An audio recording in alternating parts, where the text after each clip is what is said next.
বাংলার প্রসিদ্ধ রথগুলোর মধ্যে অন্যতম হুগলির বলাকরের গুপ্তিপাড়ার রথযাত্রা। বৃষ্টির মধ্যে রথের রশিতে টান। সারা বছর জগন্নাথ দেব বৃন্দাবন জিউ মন্দিরে থাকেন। বৃন্দাবন জিউ মঠ থেকে রথযাত্রার গুপ্তিপাড়ায় গোসাইগঞ্জ বড়বাজার জগন্নাথ দেবের মাসির বাড়িতে যান। আজ উল্টোরাত বড়বাজার জগন্নাথ দেবের মাসির বাড়িতে মঙ্গল আরতি, পুজো পাঠ, নাম সংকীর্তন শেষে চিড়ে দই খেয়ে বলরাম সুভদ্রা সুসজ্জিত রথে ওঠেন। রথের রশিতে টান পড়ে। এখন থেকে বৃন্দাবন জিউ মঠে রথের রশিতে টান শেষ হয়।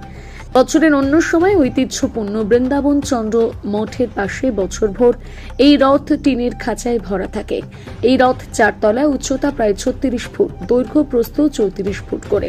আগে 12টা চূড়া ছিল, বর্তমানে 9টি চূড়া। বৃন্দাবন মন্দির থেকে জগন্নাথ, বলরাম আর সুভদ্রা রথে চড়ে যান প্রায় 1 কিলোমিটার দূরে গোসাইগঞ্জ বড়বাজারে মাসির বাড়ি।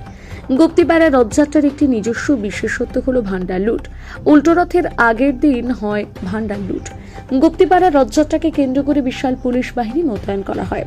হুগলি গ্রামীণ পুলিশের বিভিন্ন থানা থেকে ওসিরা নিরাপত্তার দায়িত্বে রয়েছেন। ডিএসপি, অ্যাডিশনাল এসপি পদমর্যাদার অফিসাররা মোতায়েন থাকেন। ড্রোন ক্যামেরায় চলে নজরদারি।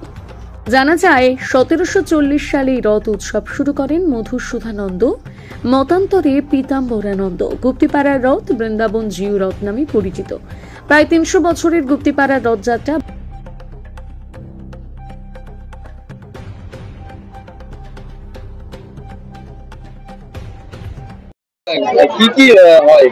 আমাদের এখানে যেটা হয়, প্রথমে প্রভুকে মন্দিরে যে মাঙ্গলিক অনুষ্ঠান, মাসির বাড়িতে মাঙ্গলিক অনুষ্ঠান, সেই মাঙ্গলিক অনুষ্ঠান করে প্রভুকে রথে তোলা হয় এবং তারপরে রথে এসে প্রভু রথের যে মাঙ্গলিক অনুষ্ঠান, যে শাস্ত্রীয় বিধি বিধান যেটা রয়েছে, সেই পূজা অর্চনা হয় এবং তারপরে বৃন্দাবন চন্দ্র মন্দিরের মহারাজের নির্দেশ ক্রমে এবং পুলিশ প্রশাসন, সাধারণ প্রশাসনের নির্দেশ ক্রমে আমাদের রথযান পরিচালনা হয়।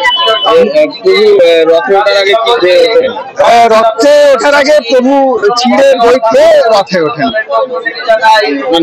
আমার নাম সুব্রত মন্ডল, আমি গুপ্তিপাড়া রথযাত্রা পরিচালন কমিটির একজন কর্মকর্তা।